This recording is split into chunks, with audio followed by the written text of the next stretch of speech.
Batch आज चलिए हम लोग देखते हैं जो 2025 में 1 दिसंबर को पूछा गया है ग्रुप डी में। तो देखिए यह हर शिफ्ट में यह क्वेश्चन पूछा गया है।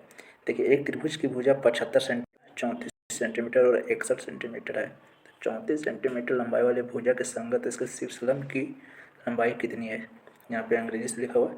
तो देखिए कितनी होगी, चलिए हम लोग क्वेश्चन को बनाते हैं। तो देखिए क्वेश्चन को कैसे बनाइएगा। तो एक त्रिभुज है, क्या है, एक त्रिभुज है जिसकी भुजा क्या थी, 75 सेंटीमीटर 34 सेंटीमीटर 75 सेंटीमीटर 34 सेंटीमीटर और 61 सेंटीमीटर। लेकिन क्या बोला है कि क्या बोला गया है, देखिए यहाँ पर कि 34 सेंटीमीटर लंबाई वाला भुजा के संगत के शीर्षलंब।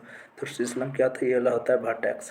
तो चलिए देखते हैं, तो ये क्या हो जाएगा, देखिए ये इसका हो जाएगा वर्टेक्स, शीर्षलंब एल्टीट्यूड से बोला जाता है। अब देखिए इसको कैसे बनाएंगे। इसको बनाने का बहुत अच्छा तरीका ये है कि देखिए आप जानते होंगे कि इस त्रिभुज मेरा ट्रिपलेट में नहीं आ रहा है। तो ट्रिपलेट में नहीं आ रहा है तो क्या निकालेंगे, हीरोन सूत्र से।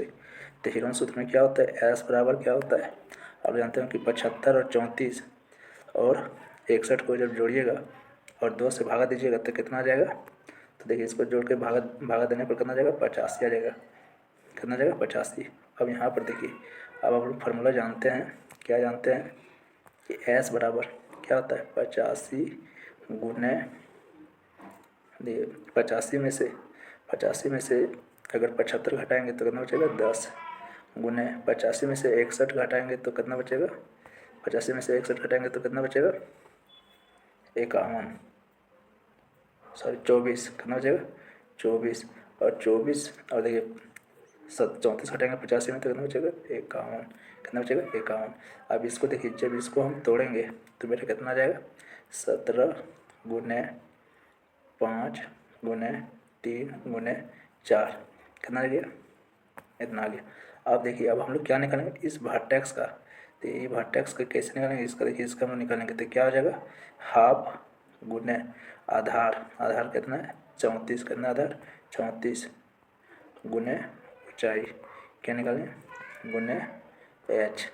अब देखिए इसको काटेंगे तो कितना कटेगा, 17 बार में। कितना बार में कटेगा, 17 बार में। अब ये 17 से 17 चल गया तो कितना गया, 5 दिया 15, अब 15 चौके 60। तो एच बराबर कितना गया मेरा, 60। तो मेरा आंसर कौन हो गया, तो देखिए मेरा आंसर कौन हो गया, ये कौन हो गया, ए। तो आप देखिए इस क्वेश्चन को हम लोग को बनाने में कितना टाइम लगा, लेकिन ये आपको समझाने के लिए किए हैं और आप यहाँ से तुरंत बना सकते हैं। लेकिन इतना टाइम आपको देना पड़ेगा क्योंकि एडवांस मैथ है। और एक चीज़ और बताना चाह रहा हूँ कि जो भी भाई अगर मैथ का प्रैक्टिस कर रहे हैं तो देखिए मैथ में स्कोर बढ़ाने के लिए सबसे पहली बात है कि आप जिस भी सर का पढ़ रहे हैं, जिस भी सर का पढ़ रहे हैं उसको पूरा पढ़िए और एक बार नहीं 3 बार बनाइए। एक बार नहीं 3 बार बनाइए, 4 बार बनाइए और एक ही सर से पढ़िए तो आपको ज़्यादा से ज़्यादा क्वेश्चन बनेगा। और एक ही टाइप का ज़्यादा बार जब क्वेश्चन बनाइएगा तो आपको पकड़ में भी आएगा और आपका सटीक क्वेश्चन बनेगा। थैंक यू, धन्यवाद।